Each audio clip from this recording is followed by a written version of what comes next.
Good evening, everyone, and welcome to today's webinar. We are so excited to have you here with us. We are a Canadian professional in different kind of fields that we want to share with you topics about income tax, mortgage, real estate, and also a fourplex conversion. Also, in the end of this presentation, we are going to have a Q&A section to review all your question about the topics that we discussed today. On Monday, we are going to send you the video of everything that we are going to talk today. So thank you very much for being with us. So now let's get started. So I'm going to start with personal income tax in 2024. So before I start, my name is Eduardo Amaya. I'm working in real estate and financial services for more than 70 years. I'm a mortgage broker, real estate agent. I have a company for personal income tax for 70 years and another certification. In the next 15 minutes, we are going to talk about really special tools that help you to reduce your taxes. This is so cool, I know, because many people complain about in Canada weather and taxes. So this is about income tax. So everything is really, really easy to use. It just be a little open about all the information that you are going to get today.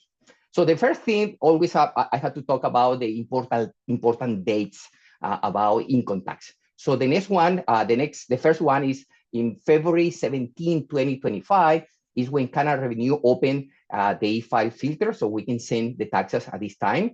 In February 28, 2025, is when the employers give you the T4.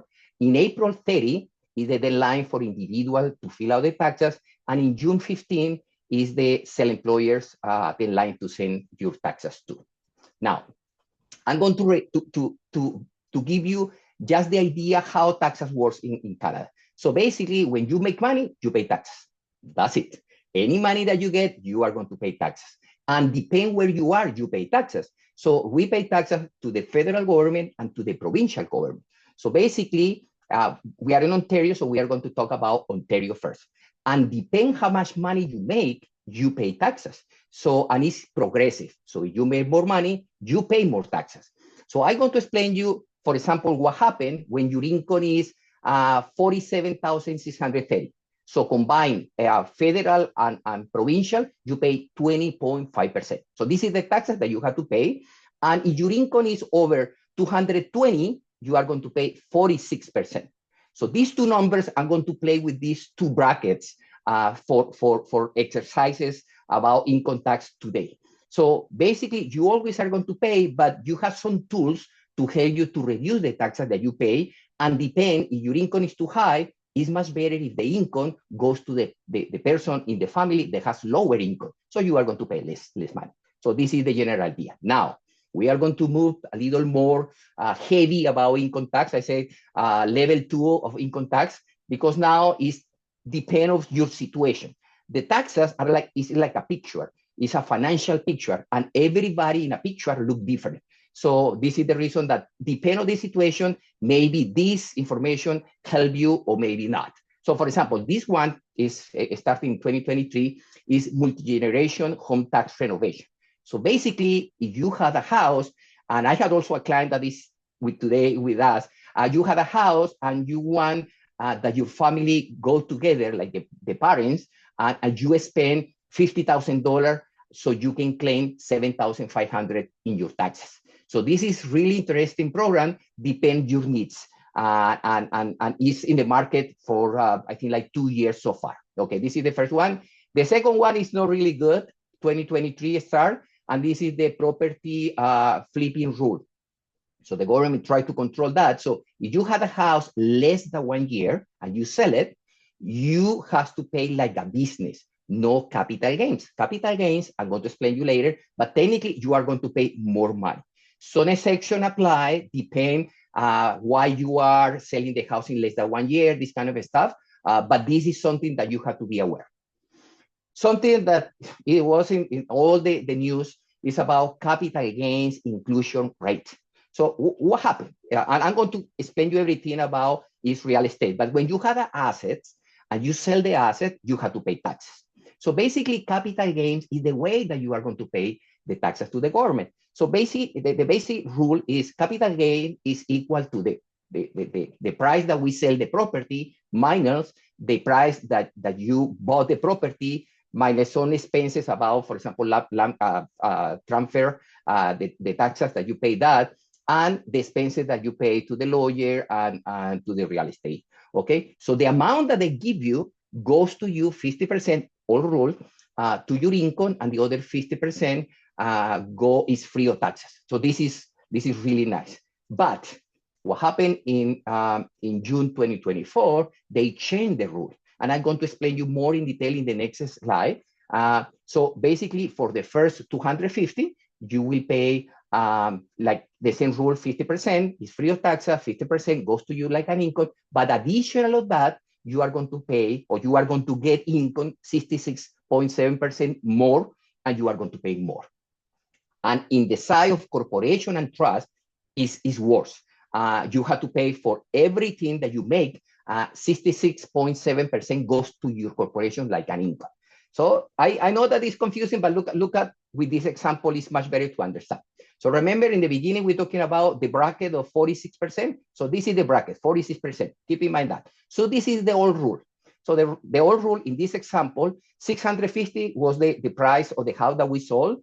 32,500 the expenses, the realtor expenses and the lawyer, and this is real numbers. Like 8 years ago, this property, the price was 250.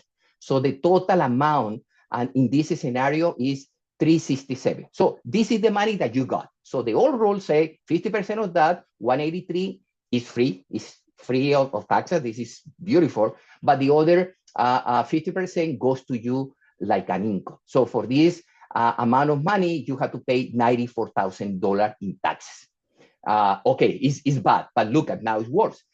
For the new rules, the same amount we're talking about that you sold the house and you had 367. So for the first 250,000, half of that, 125 is free of taxes. This is good. The other 125 goes to you like an income. But the addition from 250 to 367, this $117,000, 66.7% goes to you like an income too.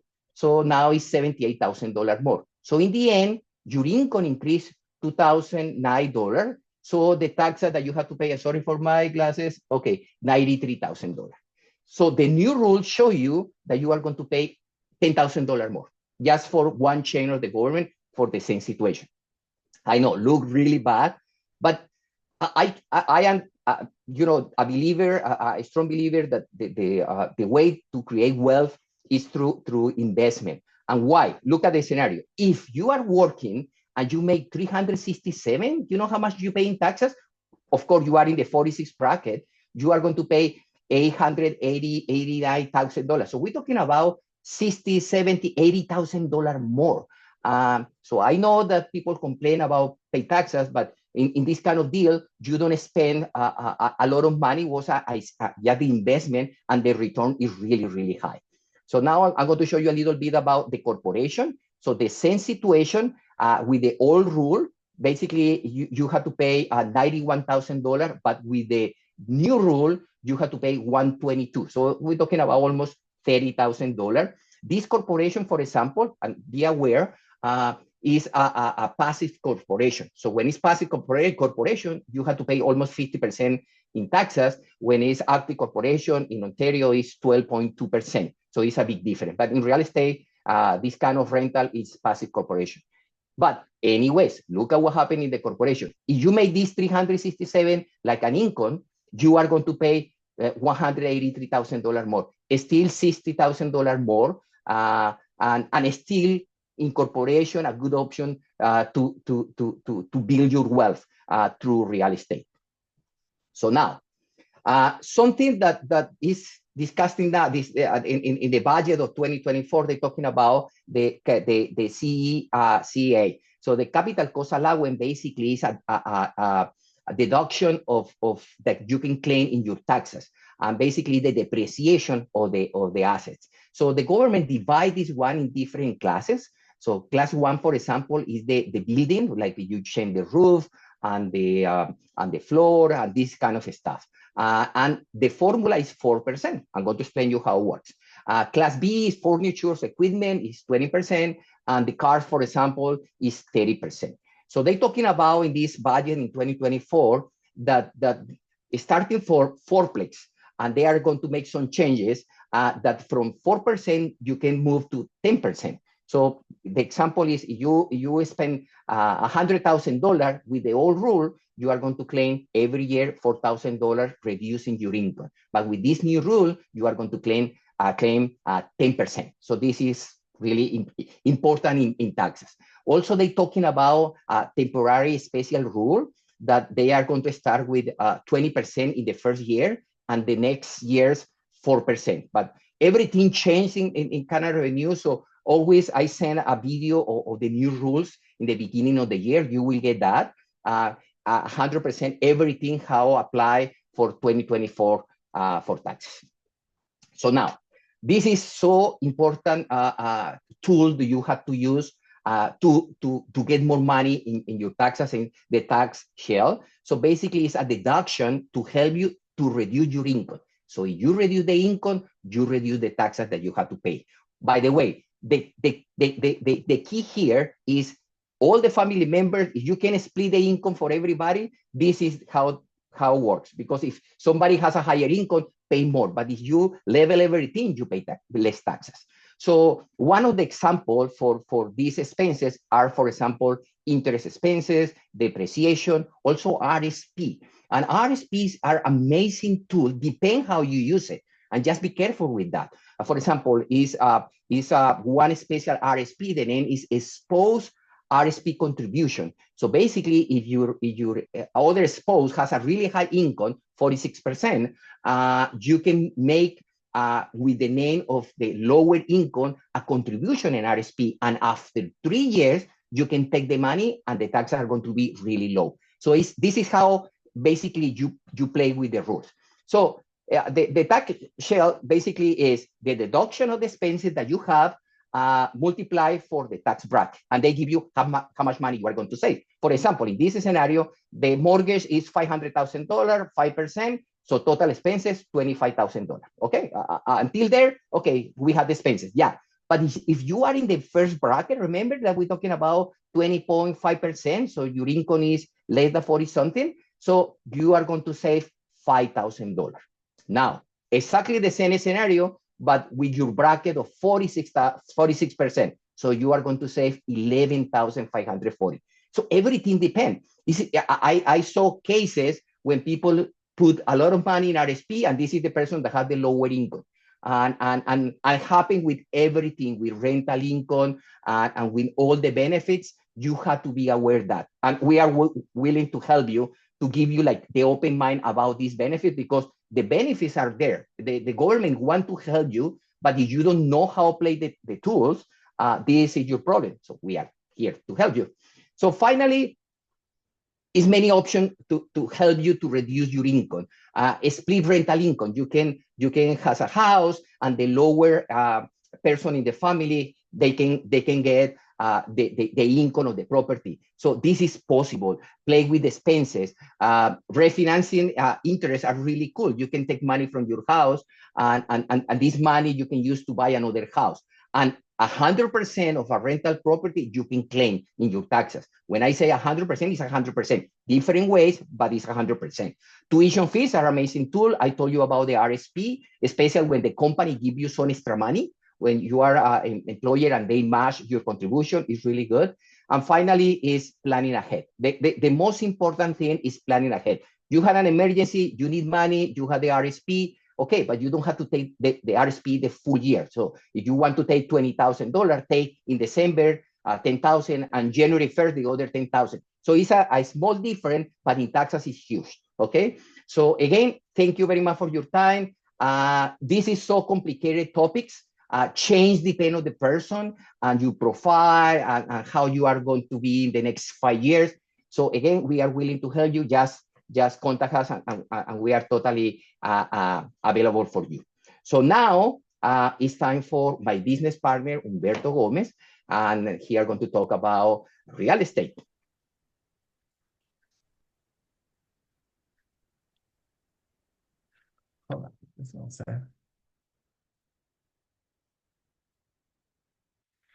Hello, everyone. Um, thank you for being here. I'm Humberto Gomez.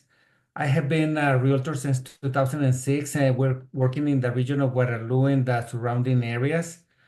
I am also a real estate investor, and I have a certification as a real wealth manager. And my formal education includes a mechanical engineer degree and a master's degree in management sciences.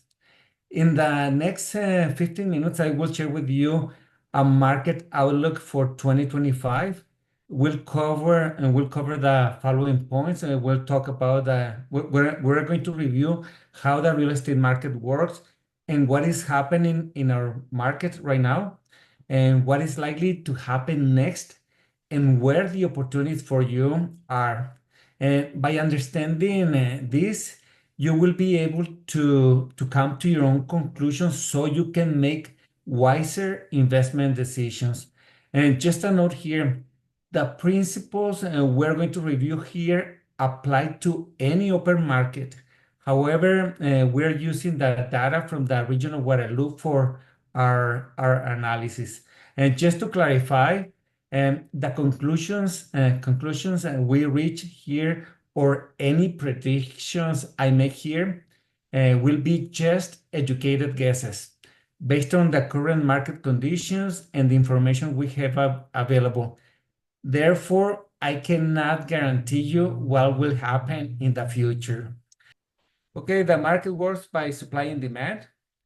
What it means is the more people want something, the higher the price they will be willing to pay, and the more supply there is of something, the lower the price people will be willing to pay for it. And let's see what this means. If the supply is higher than the demand, we're going to be in a buyer's market, and the prices are going to tend to be low. And if the demand is higher than the supply, then the price will tend to be high, and we would be in a seller's market. When the supply and the demand are equal, that's when we have a balanced market. Here's an important indicator for you to know. In real estate, when we have between 120 and 180 days of inventory, that's when we have a balanced market. And also something to keep in mind is the greatest advantage that you can have in businesses or in investments is knowing what will happen next before everybody else. So if you understand what drives the supply and the demand, you can track the market and you will be able to predict where the market is heading, and you can use that knowledge to your advantage. So now let's review what drives the demand. These are the main elements that affect the demand. First, the population growth, the interest rates, the local economy, and how the market feels about the future. Let's talk about the population growth. The more people there are, the higher the demand for housing will be. The population will grow from birth rate or from immigration. And just so you know, the federal government just adopted a new policy to keep the population growth at zero for the next 3 years. This will have an impact on the housing market, but it will allow the builders to catch up for at least for the next 3 years. And this is what we expect to have in the region of Waterloo. As you can see, by 2031, we expect to be over 700,000 people, and by 2041, over 800,000 people. Now let's talk about the interest rates. Changes in the interest rate have an impact on the ability for people to get financing to buy a home. For example, A 1% decrease in the interest rates means a 10% increase in the purchase capacity for home buyers. Yep, you heard right. With 1% decrease in the interest rate, a home buyer will be able to afford a 10% higher price home. Another important factor to know is that the interest rates go up or down with the inflation. Also, another factor that drives the demand is the local economy. If people have money, they will be able to buy a house. Finally, another factor that affects the demand is the level of confidence on the market. Even though this might not make much sense, the demand depends a lot on how people feels about the future. This is something that is very hard to measure and is not necessarily logical, but that's how it works. So now let's review what affects the supply. The supply will come from the resale of homes or from the constructions of new homes. As of November 2nd, the MLS reported 1,500 homes for sale, which is 89 days of inventory. And as for new construction, this is what we have got in the last 2 years. And the question is, will this supply be enough? Fortunately for us, a team of experts from the University of Ottawa conducted a study to find out what it is that we need to do to solve the housing crisis. And they published a report in 2022. What they concluded is that by 2031, we need 1.5 million new homes in Ontario, and of those, 71,000 must be built in the region of Waterloo. And this is just to reach a balanced market. This is almost 8,000 homes per year just to catch up. At our current building rate, by 2031, we would only reach about 71% of the number of homes needed. And as we can see, everything indicates that we will continue in a seller's market for some time still. So now let's review these statistics.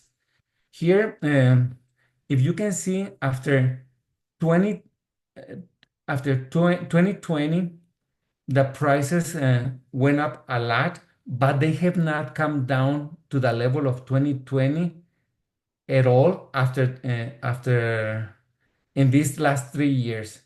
So let's see here. Just some people have said that if they were going to sell at this point in time, they feel that they would be losing because their neighbors sold their home at a higher price and they feel that they were going to be losing money.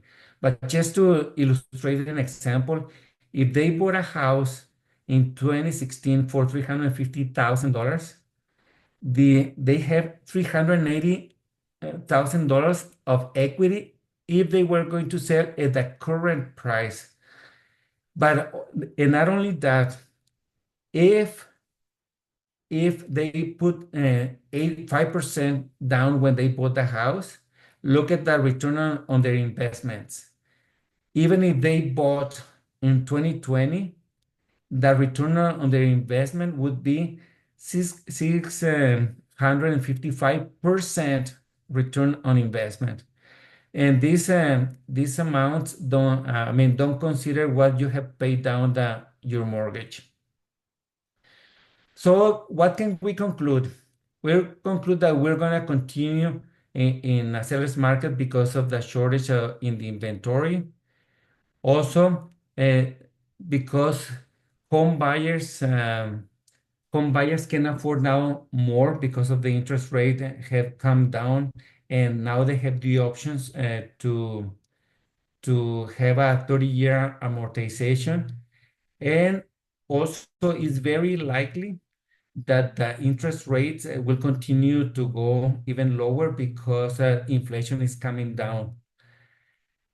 All of this points out that the prices are going to go up, are going to go up from this point on. So this is my personal forecast. This is what I believe is going to happen.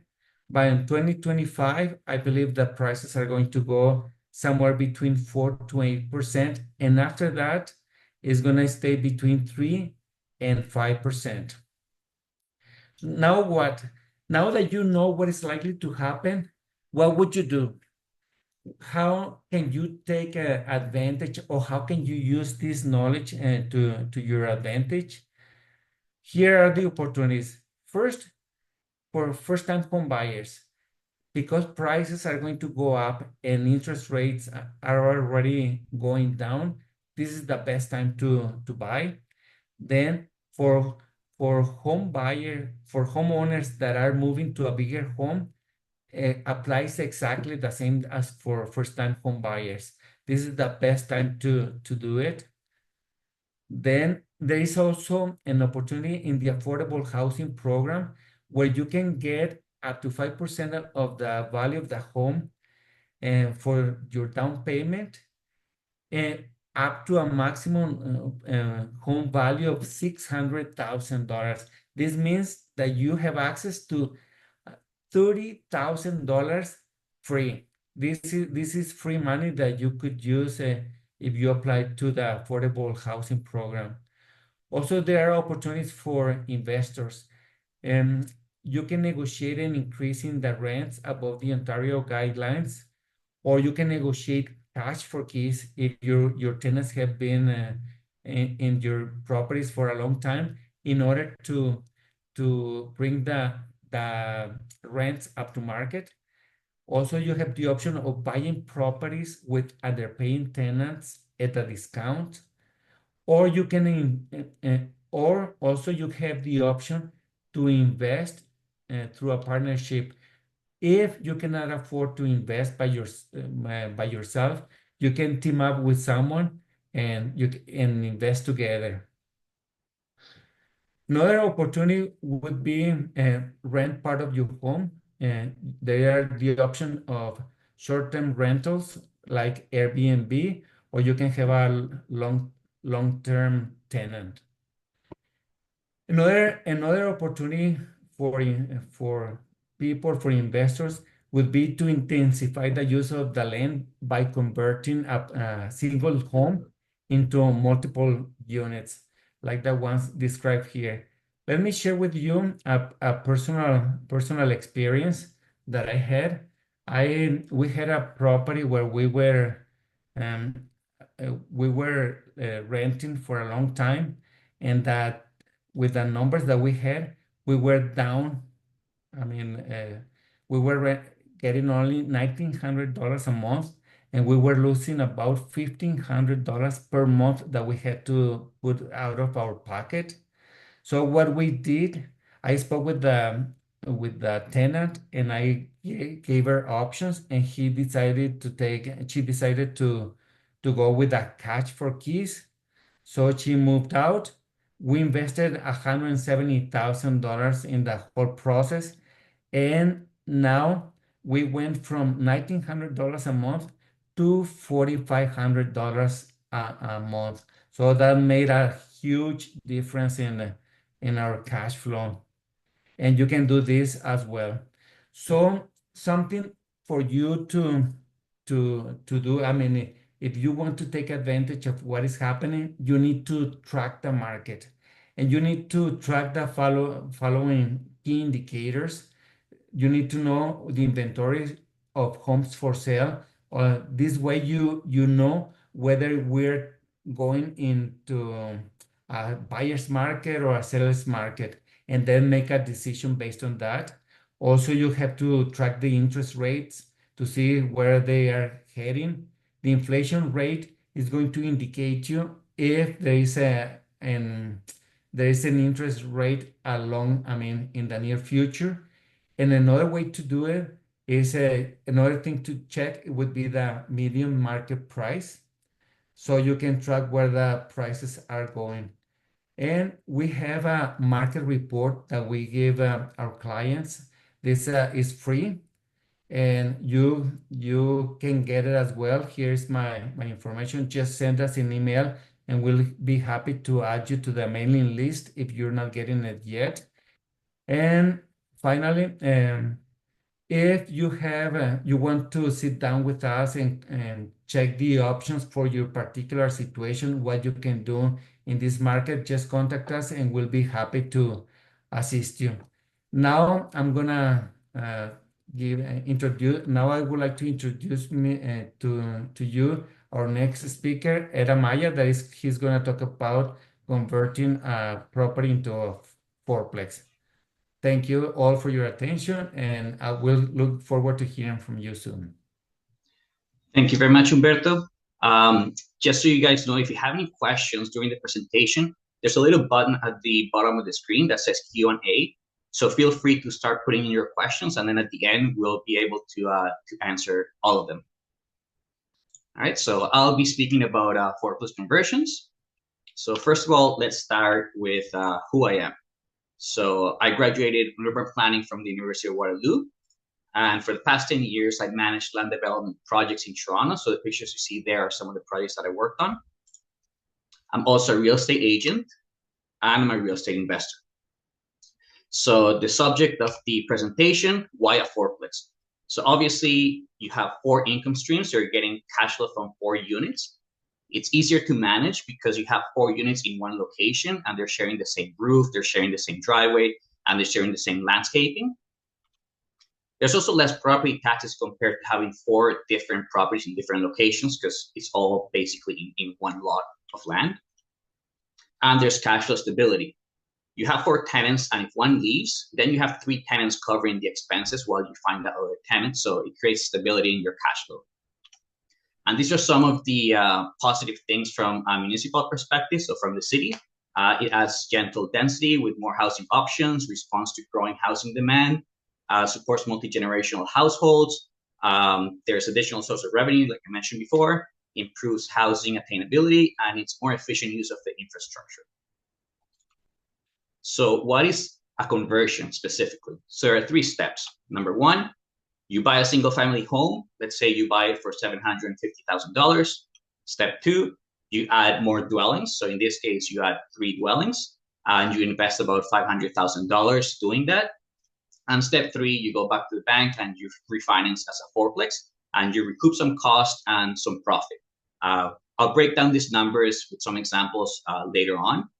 So, bear in mind that these are the numbers I'll be using. But let's start with how this started. So ZBA and OPA is zoning bylaw amendment and the official plan amendment. So historically, fourplex conversions in Kitchener were permitted only in R5 or higher zones. So properties outside these zones, they require a zoning bylaw amendment, which is a public process, and it involves extensive reports, plans, and allows the residents, so your neighbors, to appeal the project. So obviously it adds more time and there's a lot more risks. In 2022, the Ontario Housing Affordability Task Force recommended amendments to the Planning Act to permit as-of-right construction of up to 4 units in most residential areas. And this was implemented on March 19th through Bill 175. Now, on March 25th, 2024, Kitchener City Council approved the official plan and zoning bylaw amendments, and that allows 4 units on residential lots in the city. Now, the policy only came into effect in May 30th, when the region basically confirmed that there are no appeals. All right, so while zoning allows 4 dwellings, there are some regulations or zoning requirements that they still need to be met. So depending on the size and the location and the zoning, there are minimum lot size requirements, so the area and width, minimum number of parking spaces, provisions of unobstructed walkways to the units, minimum building setbacks, minimum front and rear yard landscaping areas, maximum lot coverage provisions, and of course, all the work needs to meet the Ontario Building Code. All right, so there are two types of, I guess, a layout of the additional dwellings. So the first type is having an attached units. So basically it's maintaining units within the existing building or an extension. So if you follow me in social media, this is my 4+ conversion. I'm having 4 units within the existing building. And the second option is this, is basically adding an extension to gain more GFA or more area for the property to fit more units. All right, and the second type is the detached type. So basically having a standalone detached unit or a tiny house, as many people know. So you can have a triplex with one tiny house. Basically, one tiny house has 1 unit. Or you can have a duplex and then a duplex tiny house. Now, keep in mind that tiny houses also have specific requirements for servicing, size, accessibility, and heights as well. That's why if you're having a duplex tiny house, you need to have a basement and not just a 2-story. All right, so now you have the house, you're planning on diving in. So what now? So we'll go through 3 of the main steps of the project. So step number 1 is create a pro forma. So this is the pro forma that I use for my project. And building a comprehensive pro forma fully understands the financial scope of the project. So it's basically your financial roadmap. It shows you your time frames. It shows you your potential rents, your return projections, and the expected costs. So always add contingencies to both the budget and the time frames, so you're prepared for unexpected challenges. It's very important because you need to know where the funds will come at each stage, and that helps you stay financially prepared from start to finish. So key step number 2, understanding permits. So you will require a building permit to go through this process and a zoning occupancy certificate. Now, there are other permits that, depending on the location and the actual lot and what you're proposing, they require other permits. So one is the minor variance. It's basically if your lot and your project don't meet all of the zoning regulations, then you can go through a minor variance process. So for example, is the building setbacks are required 1.2 meters and you only have a meter, then you go through a minor variance process, and I mean, they can deny your application. It's up to the Committee of Adjustment Committee. Now this, ideally, people don't want to go through this because it takes about 3 to 4 months. There are costs associated to it. And obviously you need more plans and you need reports and you need to justify what you're doing. The other one's the heritage permit. This is basically required for houses that have heritage value. So if they're listed in the heritage registry or they are designated, ideally you don't have to go through this because a heritage house requires consultants and contractors that are specialized in heritage. So they're obviously more costly because they're specialized. So I would recommend not to do a fourplex in a heritage property. The other one is curb cutting or driveway widening. That's pretty self-explanatory. The road occupancy permit and off-site works agreement. These are basically if you're encroaching on city land. So if you're taking part of the road to do some work. So the road occupancy deals with the encroaching, and the off-site works agreement basically you need to agree with the city or the region the work that you're doing. The other one's the notice of source protection plan compliance. This is for the region of Waterloo. Basically, you commit to not contaminating the water. Basically, that's what it is. And the last one is the Grand River Conservation Authority permit or GRCA permit. This only applies to properties that are within the GRCA regulated area. This is very critical because if you're, for example, if your property is located within the floodplain of the GRCA, they might simply just say no and you cannot do any project. So be very careful with this. Make sure that you know what to look for when you're purchasing the property. And step number 3, build a power team. So partner with an experienced team who has successfully managed similar projects from start to finish. You leverage their expertise, and that not only saves you time and money, but helps you avoid mistakes. When you rely on a knowledge of a power team is obviously more efficient than learning through costly trial and errors. So, okay, you went through the process of permitting and building. So what now? So first I want to explain what force appreciation is, because we're going to get into the numbers and you need to know this. So basically, force appreciation is the active method of increasing your property's value. Instead of waiting for the market to change, and for the value of properties to rise. Basically, it's what the conversion is. You're getting one single house and you're making it to a fourplex. So obviously the value of the property increases by the work that you're doing and the money you're investing. So now that we know what forced appreciation is, let's go back to the numbers from the beginning. So purchase price, let's assume that it's $750,000. Now, obviously, when you buy a property, you don't give the $750,000. You give a down payment. So let's assume 20%. So out of your pocket, $150,000 are going into this. Renovation and conversion cost, let's say it's $500,000, so $500,000.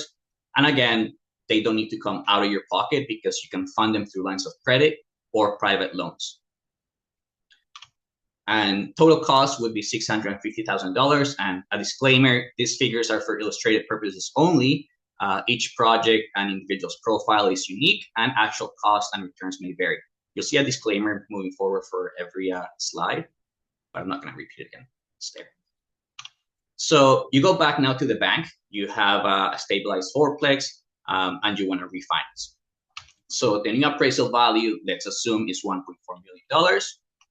You are required to retain 20% of equity in the property. So when you go to the bank needs to stay with the 20% at least.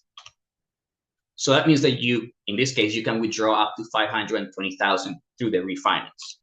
So basically, total cost out of pocket, assuming that the $500,000 were out of pocket, $650,000 negative, and then you get back $520,000, which means that out of pocket it's $130,000 that you paid for a $1.4 million property that cash flows and has 4 units.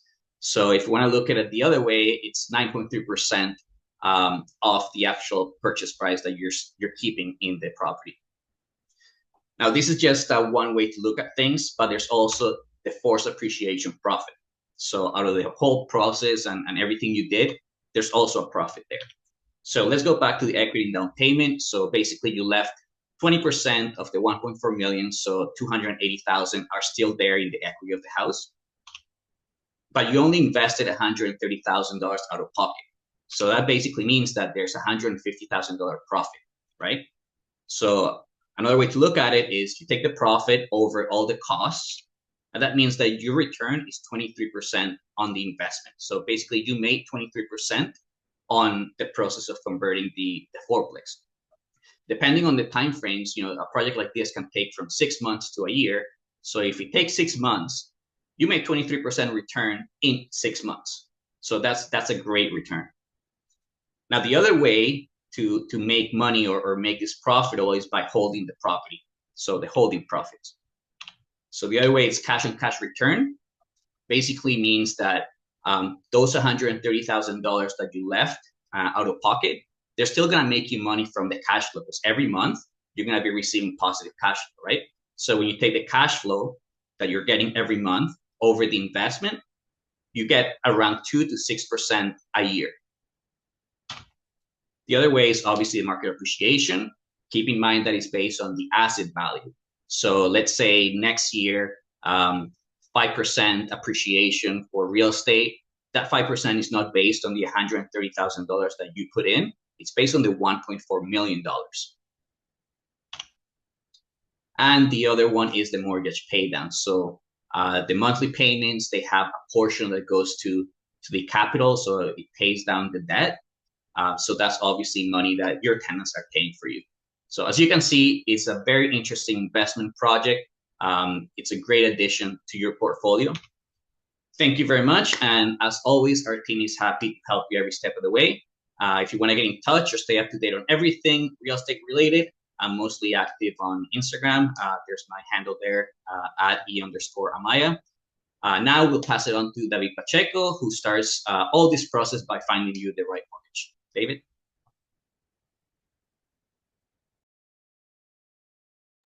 Thank you, Ed. That's the great numbers there for sure. That I'm gonna retouch some of the numbers on my presentations, anyways. And one of the things that I like the presentation on Ed, that he actually put like the professional that you need to contact, number one, he put the mortgage broker. And it's just because at the end of the day, if you don't have the money, we can talk about all nine about what we could do, but if we don't have the money, there's nothing we can do, right? So, and that's what we come to help you. So again, my name is David Pacheco. I work for Mortgage Intelligence, but I work along with my brothers. That's why we are called the Mortgage Brothers. So let me show you here. So here we are. Okay, so working with a mortgage broker. So the idea of working with a mortgage broker is that we have access to over 50 different lenders, including, the big banks, monoline lending, private loans, and obviously we have a lot of different options for you. So we are a one stand shop for you when it comes to mortgages. So again, there's no like one solution fits everybody. The idea is to find a solution that fits your needs. And one of the best parts of all is that our consulting services are completely free to our client. And like one of the things that I love about working as a mortgage broker is that we actually don't have to bill the client, we bill the bank, right? And very few cases, if for whatever reason we need to go to a B lender or a private, then we'll tell you exactly how much our fee it's going to be. But again, more than 90% of the time, we're completely free to our clients. And especially if you need a consulting, you just need to contact us and we can help you. Now, I found this a definition about mortgage is very interesting. The mortgage is an instrument to get into your dream home, often referred as a wealth builder. Real estate around the world, and especially here in North America, is a wealth builder. Is the number one source of a wealth builder in the entire world. You see the biggest millionaires, they have invested a lot of money into real estate. Okay, so you might ask, how do I qualify for a mortgage? There's three factors that you need to know in order to qualify for a mortgage.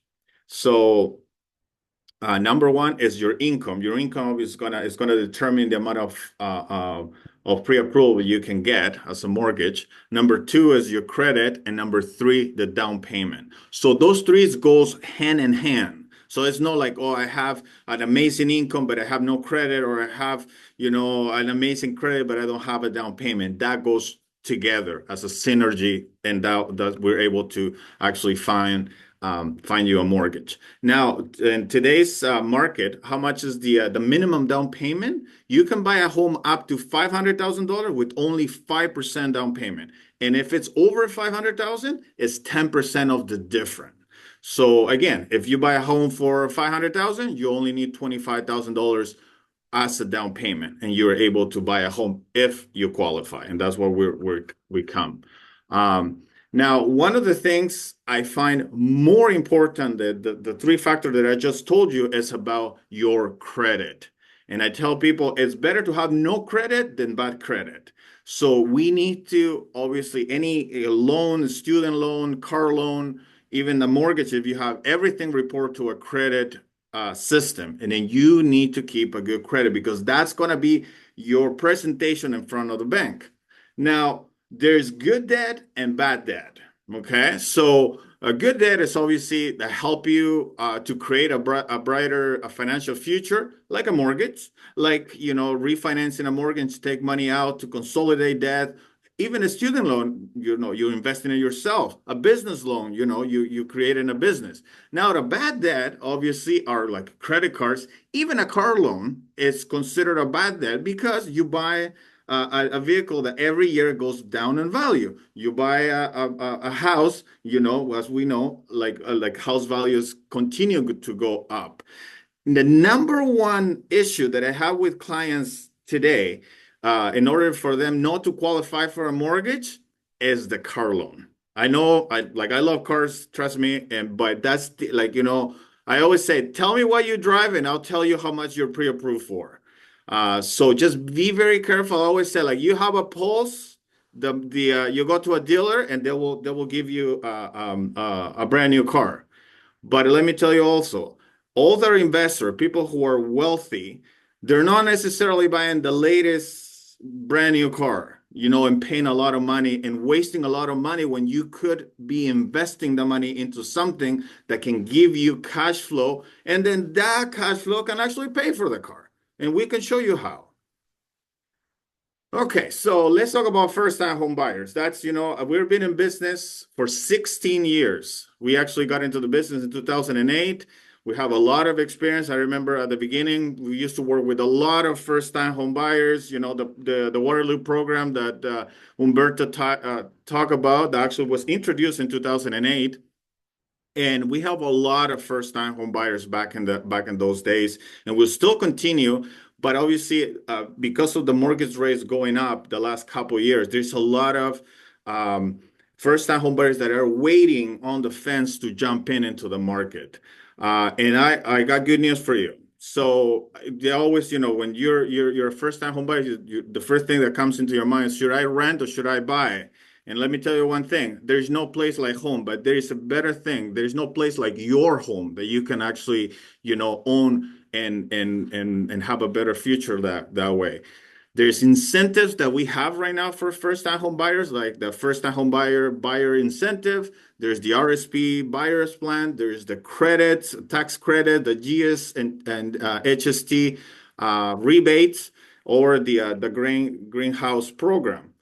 But there's more. Like at the beginning of this year, the government actually raised the RSP will draw that you can invest into your first home from $35,000 to $60,000. And from December 15, they actually increase the minimum down payment. It's called insured mortgage. They go from 1 million, now it goes to 1.5 million. So you can buy a 1.5 million home with a minimum down payment if you qualify. But the best thing is, we used to, with a minimum down payment, the maximum amortization, which is the time of the frame of time that you're able to pay for your home, it used to be 25 years. Now they extended it to 30 years. That actually is going to help more and that's only for first-time home buyers. So that will help you qualify for more. Now, there's many strategies that we can use for you to buy a home. One of the things that has been increasing over the years, it's, parents helping their children to buy a home, with a gifted down payment or act as a guarantors. There's other ways that you can also, qualify for a mortgage. Obviously, having a co-signer, somebody that can buy with you. And there's different strategies that we can use in order for you to buy your first home. Obviously, the first thing that you should do is get a budget. Budgeting is very important. Know where the money is going, how to save the down payment. There's different ways. There's different savings account that they have introduced that we can use to budget, and so for you to buy your first home. Obviously, be prepared. Get a mortgage pre-approval. So that's one thing that we can definitely help you with. Now, this is an example. This is a past client. This is a real example. We just closed this a few months ago. That this client, it's a single lady that bought a condo, first home, for $395,000. She was able, to save the down payment for $79,000 or 20%. So her mortgage payments are only $1,610. Her property taxes, $200, condo fee, $300. So she was able to buy that 2-bedroom condo, and she's paying $2,110 right now. So, and this is actually a 25-year mortgage. Now that we're going to have a 30-year mortgage, that payment is going to go lower as well. So again, I tell people oh, it's so hard to buy a home this day. If you are organized and you are with the right team, you are able to do it. Now, let's talk about the people that have already, own a house, have a mortgage, the mortgages are you can have a 25-year amortization, but you have a term. So you have to renew that mortgage. So this is a great example of a renewal. An act of renewing a mortgage is when your current term ends And also it's an important moment of opportunity. Everything parting of a mortgage can be negotiated, in which leads of you can save thousands of dollars at that moment if you negotiate your mortgage the right way. And one of the things that we've been looking at, because the last few years, like, especially a couple of years, like the mortgage rate has gone up so much, is that the banks are sending all these letters with a much higher interest rate that we can actually find you. And this is a real example for what one of our clients are right now. They show us the letter of renewal on a 5-year fix at 5.89. That's like, we call it like a rate shock, right? Like they call us panicking and say, what's going on? Can you do better? Yes, we can. This was like 3 months ago. Actually, mortgage rates went down even more. And we were able at, 4 months ago, got them a 4.99 rate for a 5-year fix, and we saved them $220 a month. So don't just settle for whatever letter they're giving you. Always get a second opinion. So again, it's having the right mortgage strategy. Now, and I think Ed had mentioned about the equity of a home, right? So what do we do with the equity of the home? So that's the amount that the property had appreciated. So again, to take equity out of our home, it's called refinancing. Refinancing is replacing the current mortgage with a new one. We can get a lower mortgage rate, and we can turn the equity into cash. So there's many things that you can do with that cash, obviously, like pay off debt, renovate your house, purchase a second home, do other major expenses like, that you may have. But first, we need to make sure that this works for you. So for example, this is one of our clients that purchased a home in 2019 for $600,000. Today, their mortgage balance is $400,000. Their present value, even with the up and down market that we had, the price of the home hold at $800,000. So if we're able to take 80%, that's the maximum that they allow to take the equity out, we can have a new mortgage of $640,000. So that means the equity available in this specific client is $240,000 of it, right? So what do we do with those $200,000? So we can invest. So one of the ways that we can invest is, like, this is a different client. Obviously, like Ed had talked about his own experience. This is a different client that, they had a mortgage. They had a mortgage balance, and this was actually a rental property. And their mortgage payment was $2,300. Rental income, $2,400 a month. So their cash flow, it's still positive, but they only were getting $100 every month. So what they did, they actually turned the house into a triplex. So how much did it cost them? $300,000. But they had the equity to do so. So we're able to pull the $600,000, get them at the brand new mortgage for $600,000. So their new payment is $3,200 a month. Now they have 3 units. One of the main unit rents for $2,400, the second for $1,800, the third one for $1,900. And this is today's number. This is a real numbers. The total rental income is $6,100. So now this client is cash flowing $2,900 a month. That's a cash flow difference of $2,800. Think about it. That could be you. Now, this other client actually used their equity.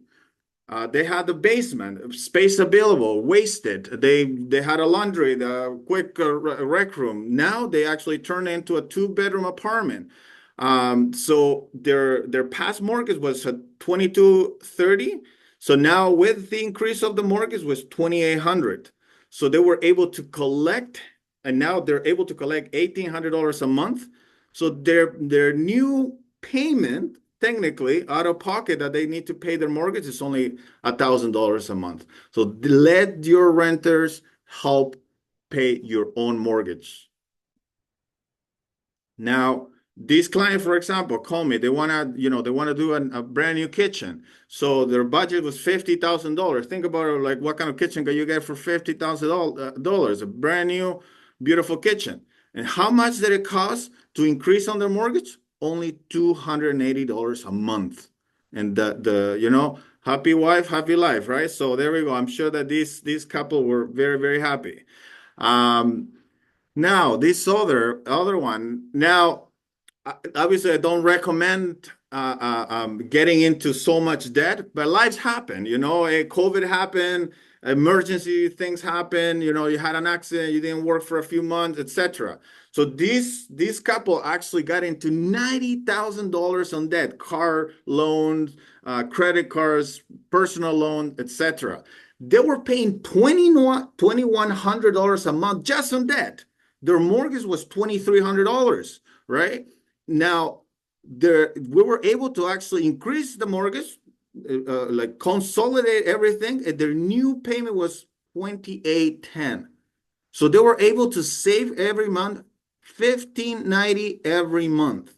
Again, you have the equity, use it wise, especially to consolidate loans. I mean, after every time that we do this type of loans with a client, I mean, we're the heroes. But use the equity wisely.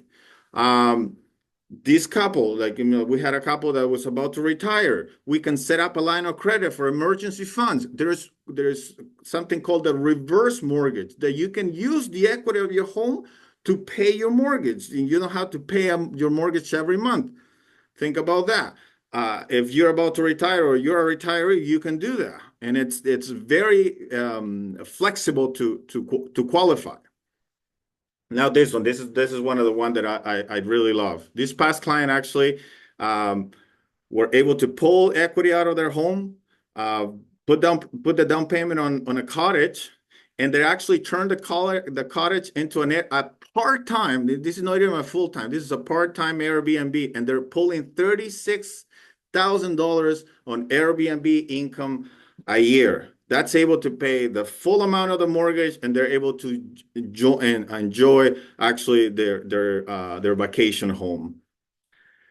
Now, what everybody's talking about these days, and I've been talking about this the last 2 years, mortgage rates. I mean, the Bank of Canada, obviously, with the crisis in 2008, dropped the rates very, very low.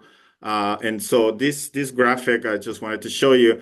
You can see every time that we had an emergency or we had a crisis, the government put the rates lower so they can incentive the economy. So in 2008, that's actually the year that I started on my business. We had the financial crisis in the States, and I remember a lot of people were leaving my business, and I was coming in, and trust me, I was like, that I'm in the right business or no. I'm glad that I stick, because rates went down very, very, very fast. So we had like a rates up 1.8% for a 5-year fix, right? So anyways, and then COVID happened, right? And they keep those rates low so people can afford their homes, and so you can see, and right now, because we're post-pandemic, now rates are going up. But you know what? Like, it's their expectation right now for next year is the rate will come down, and that had already started. Like throughout the last 4 months, the overnight rate, that's the one to control the fixed and variable, has been going down. And the idea next year, they will continue to drop, and we have much better rates right now, especially for investors, for someone who's going to renew, for first-time home buyers. I mean, the insured mortgages are very, very low. So, and this is no rocket science. I mean, it's every time that the mortgage rates goes down, prices will go up. So that's obviously, inventory has to do a lot with this. But as Humberto had explained, we're not heading those inventories anytime soon. So again, into 2025, I mean, we might have an election next year, most likely. There'll be more, obviously, government incentives, perhaps. They're going to change some policies. this has already started. Now we have a new U.S. government it's going to play into the Canadian economy. So they actually lowered the rate again. So every time that they lower the rate, we follow. So rates will continue to go down. Now, again, this is coming December 15. Like the switches, if you have a mortgage already in place, if you need to renew and switch your mortgage, you don't have to stress test your mortgage. So you can qualify with the contract rate, which is much easier. And for everybody, this is not just for first-time home buyers. You can buy a home up to $1.5 million with a minimum down payment. So, and again, we're here to help you. My name is David. I work along with my brother Daniel. We're called the Mortgage Brothers in an industry. We've been doing this for almost 17 years. And one of the things is, like, if you're working with a bank, you're only getting one option. The difference with working with a mortgage broker is that we got a lot of options for you, and our services, it's free. If you have talked to another mortgage broker, the big difference is that, reputation, right? We have a lot of special offers with a lot of our lenders, again, because of the relationship that we have built over the years. And one of the things I always say, like, we work with the lenders, with the banks, but we work for you. And so easy, themortgagebrothers.ca, that's our website. You can click and apply for a mortgage, and you can get pre-approved that way. You can book a meeting. We can do it, like, if you're looking at this meeting, you can obviously click on book a free meeting, and we can see exactly what is your situation and get you pre-approved.